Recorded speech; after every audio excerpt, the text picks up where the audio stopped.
না, গোল গোল মোটা মোটা কাঁচা ইলিশ মাছ 1000 টাকা কিলো ইলিশ মাছ। লম্বা লম্বা ইলিশ খাবেন না, গোল গোল মোটা মোটা খান। 4 টাকা করবো বলে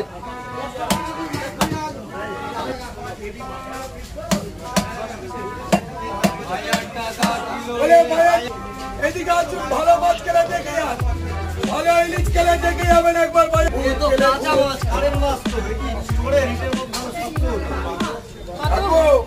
কত হলো? 150 টাকা মোট হলো। আমার কত হলো?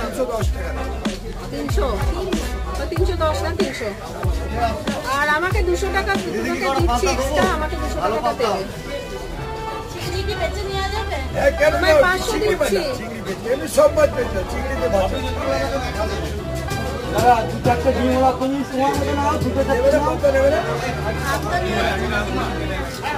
আমি আসছি। আমি যদি একটা 500 টাকা